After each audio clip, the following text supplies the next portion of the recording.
Olá, queridos, eu sou o pastor Lucas Pina e esse é o nosso vídeo de domingo. E eu estou fazendo uma série a respeito das coisas básicas, dos temas básicos para a vida cristã, para você começar a vida cristã. Alguns de vocês já são crentes há muito tempo, então você vai falar, mas isso eu já vi, isso eu já sei. Existem certas coisas que você já viu, você já sabe, você acredita. Mas existem outros detalhes que você esqueceu, não prestou atenção, precisa lembrar. Então esse é o nosso objetivo aqui. Para aqueles que estão começando, esse é o básico, né? Então dá uma checada nos vídeos de domingo, né? Porque eu estou tratando de tópicos extremamente importantes para a vida cristã, né? Ter certeza da salvação, a respeito da fé em Cristo, né? A respeito do nosso caminhar com Jesus, e aspectos importantes, igreja, dinheiro, né? O dízimo, contribuir, participar, vários aspectos da vida cristã, oração, leitura da Bíblia. Então são temas importantes que todo cristão deve saber. Então esse é o nosso objetivo aqui, né? Nós não vamos aprofundar demais, porque o nosso tempo aqui é limitado, mas pelo menos te dá uma noção do que você precisa saber, do que você precisa crer e do que você precisa fazer. Então esse é o nosso objetivo. Eu gostaria de incentivar você a se inscrever no nosso canal e também a compartilhar esse vídeo com os teus amigos, teus familiares, o pessoal da igreja, e ajudar a gente a abençoar outras pessoas, né? Esse é o objetivo aqui, é abençoar pessoas e ajudar essas pessoas a crescerem na sua fé e serem cristãos produtivos no reino de Deus. Esse é o nosso objetivo aqui. Durante a semana, nesse mesmo canal chamado Um Pingo de Prosa, durante a semana eu lanço o Pingo de Prosa, né? Que é uma meditação curtinha, né? Que eu lanço na hora do almoço. Então, de segunda a sexta tem o Pingo de Prosa e no domingo a gente faz um culto, um vídeo mais prolongado, né? Costumava ser um culto, né? Eu fazia um culto por causa da época do Covid, aquele negócio todo. Então eu fiz durante muito tempo um culto. Agora eu transformei num vídeo que eu abordo tópicos. E qual que é o tópico de hoje? O tópico de hoje é se a Bíblia é confiável. Se a Bíblia é confiável. Esse é um tópico extremamente importante. Por quê? Porque a Bíblia é tida como a palavra de Deus, como a verdade. O problema é o seguinte: você pode confiar? Tem certeza que é mesmo, né? Esse é o grande problema, né? Olha aqui isso aqui é o que Jesus falou, né? Naquela oração sacerdotal dele em João, capítulo 17, versículo 17, ele diz assim: santifica-os na verdade, a tua palavra é a verdade. Isso é Jesus falando. A tua palavra é a verdade. E aí nós temos aquele texto lá de Timóteo, que Paulo, então Jesus falou. Vamos ver Paulo. O que Paulo fala? 2 Timóteo 3, 14 até o 17 diz assim: tu, porém, permanece naquilo que aprendeste, de que foste inteirado, sabendo de quem o aprendeste, e que desde a infância sabes as sagradas letras que podem tornar-te sábio para a salvação pela fé em Cristo Jesus. E agora vem o importante aqui. Toda, não é uma parte, toda a Escritura é inspirada por Deus e útil para o ensino, para a repreensão, para a correção e para a educação na justiça, a fim de que o homem de Deus, a pessoa de Deus, né, seja perfeito e perfeitamente habilitado para toda boa obra. Toda a Escritura é inspirada por Deus. São textos extremamente poderosos que mostram a importância da palavra de Deus na nossa vida. Ah, mas é Jesus, é Paulo, vamos ver. Não, tem Pedro. Qual que você prefere, Pedro? Vamos ver o que Pedro diz. 2 Pedro 1, 19 a 21, o que é que ele diz? Temos assim tanto mais confirmada a palavra profética, e fazeis bem em atendê-la, como uma candeia que brilha em lugar tenebroso, até que o dia clareie e a estrela da alva nasça em vosso coração.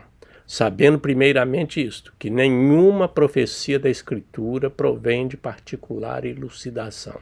Presta atenção agora. porque nunca jamais qualquer profecia foi dada por vontade humana.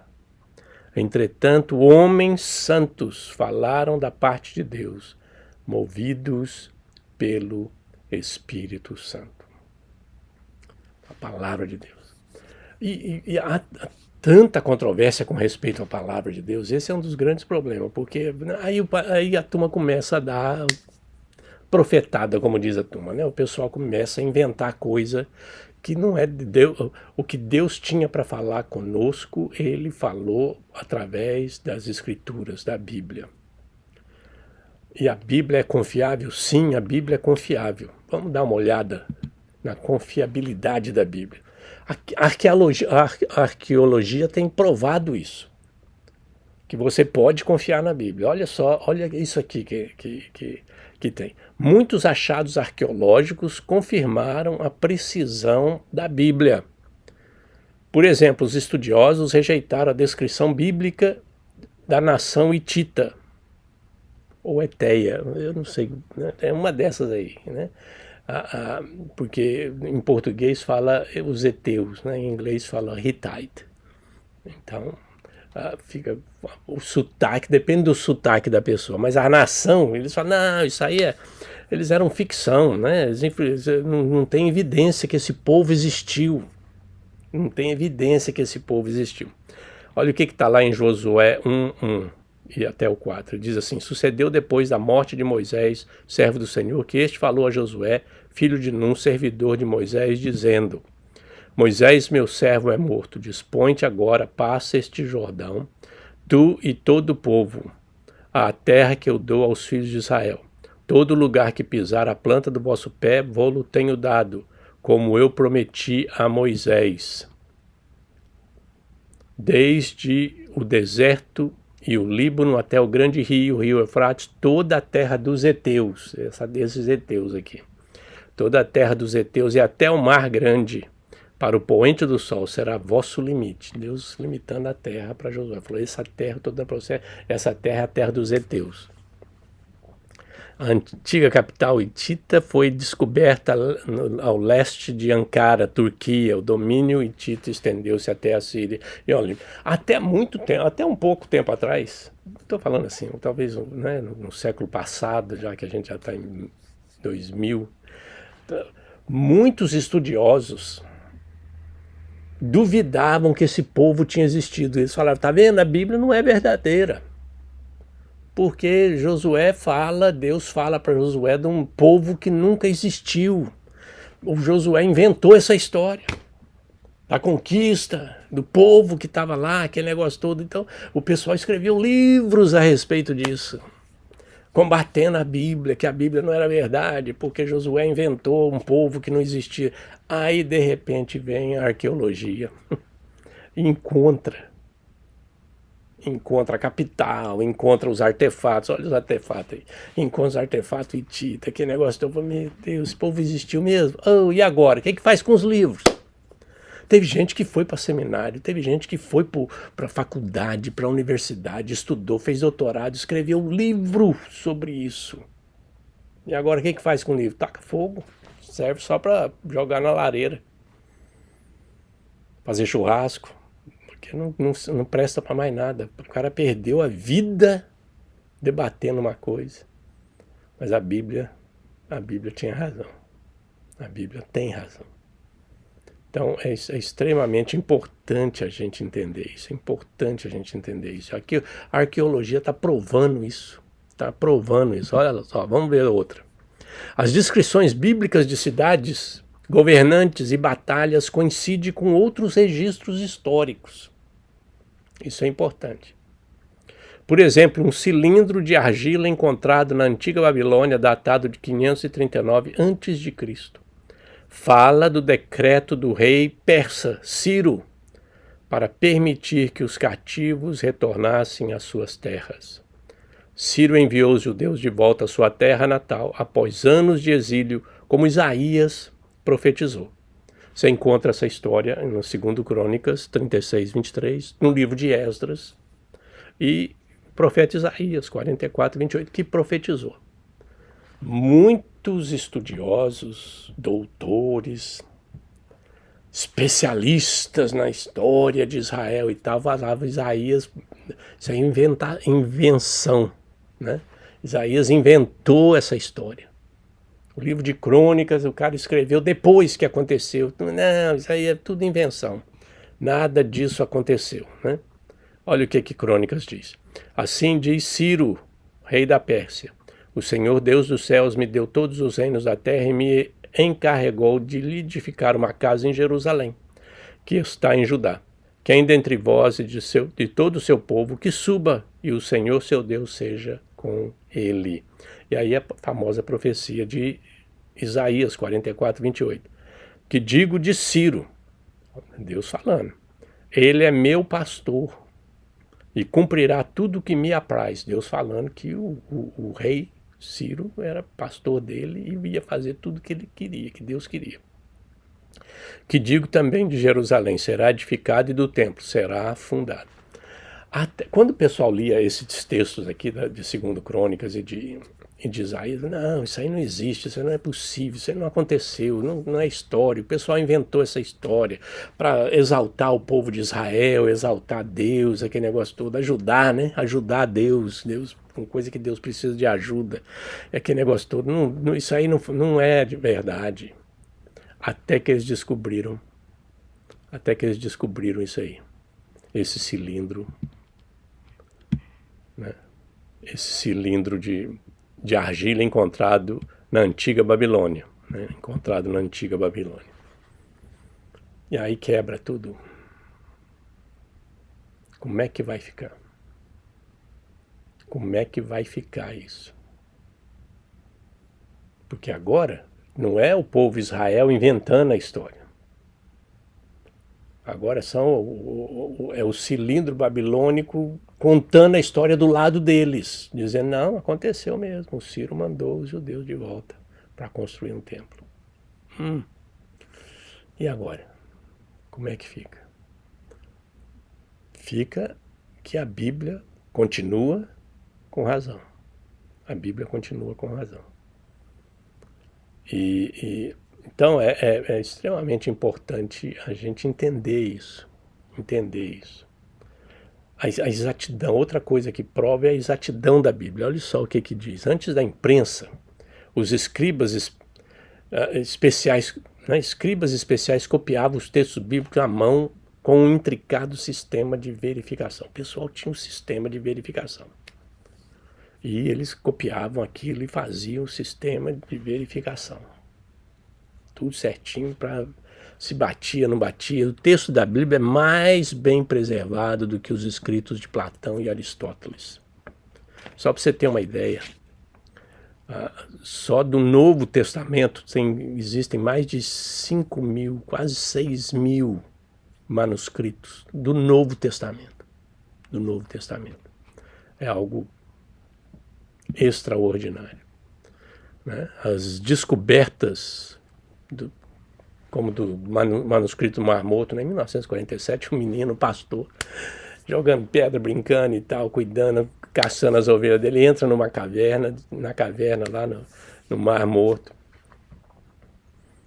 Ele descobre vasos, dentro dos vasos está cheio de escritos, né? Tipo esse aqui que a gente tem aí na foto. Manuscritos dos profetas do Velho Testamento, manuscritos do Novo Testamento, manuscritos. Né? São centenas de pergaminhos que datam de 300 antes de Cristo, 300 anos antes de Cristo, até 70 depois de Cristo. Pra você ter uma ideia, o pessoal não acreditava que Isaías tem aquelas profecias de Jesus na época do Natal, a gente sempre lê, né, as profecias de Isaías a respeito do nascimento do Messias, e o pessoal achava que não, que isso aí foi inventado, isso aí foi depois que Jesus nasceu e que eles escreveram Isaías, ou colocaram lá no livro de Isaías e tal. De repente eles encontram uma cópia do profeta Isaías com aquelas profecias. E agora como é que faz?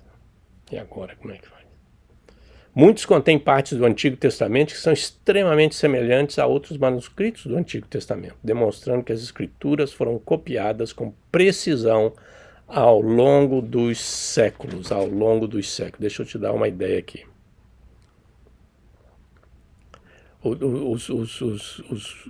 Os manuscritos, né, do Mar Morto, eles foram descobertos, né, e os maçoretas, eles começaram a copiar o Velho Testamento no ano de 900 depois de Cristo. Então, eles começaram a copiar. Aí, em 1947, acharam os manuscritos antigos, antiquíssimos. E eles começaram a comparar. Falaram, ok, vamos comparar aquilo que nós temos copiado a vida inteira com esses manuscritos lá do Mar Morto que foram achados, que datam de 300 antes de Cristo. Vamos comparar o que nós temos hoje em 1947, 50, 60, com aqueles manuscritos para ver se eles batem. Qual que é a diferença deles? Então eles compararam palavra por palavra. Tradução, a cópia, né? E a cópia, as duas. Como é que eles comparam? E os textos, para você ter uma ideia, os textos eles concordam um com o outro, bate. Mais de 95%. Mais de 95%. E os 5% que fica ali, tem uma diferença aqui, um do outro. São diferença em pronúncia. É uma letra que o cara errou, copiou errado a letra, que não faz diferença no tema, não faz diferença na conversa, não muda o conteúdo. O sujeito simplesmente pôs um C em vez de um S e a pessoa entende, porque você vê a palavra, você vê que está no plural, tem S, não é C, então a pessoa sabe que o cara, na hora de copiar, ele falhou, não viu direito, que é negócio todo. Mas são 5% só desses errinhos que não fazem muita diferença. E é extremamente importante para a gente entender isso. Porque o problema é o seguinte, se a Bíblia não é... Se você não pode confiar na Bíblia em coisas pequenas, como é que você vai confiar a tua vida eterna?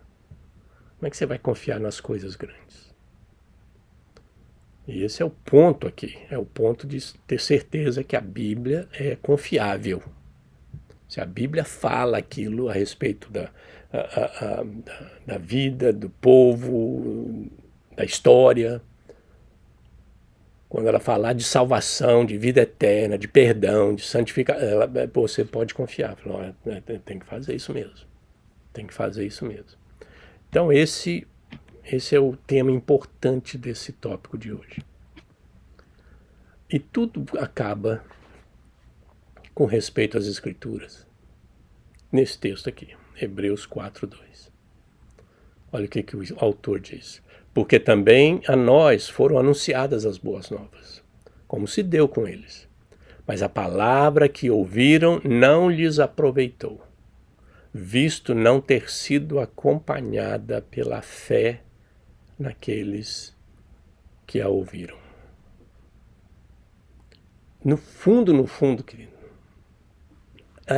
esse é o ponto da questão aqui. É você crer naquilo que está escrito.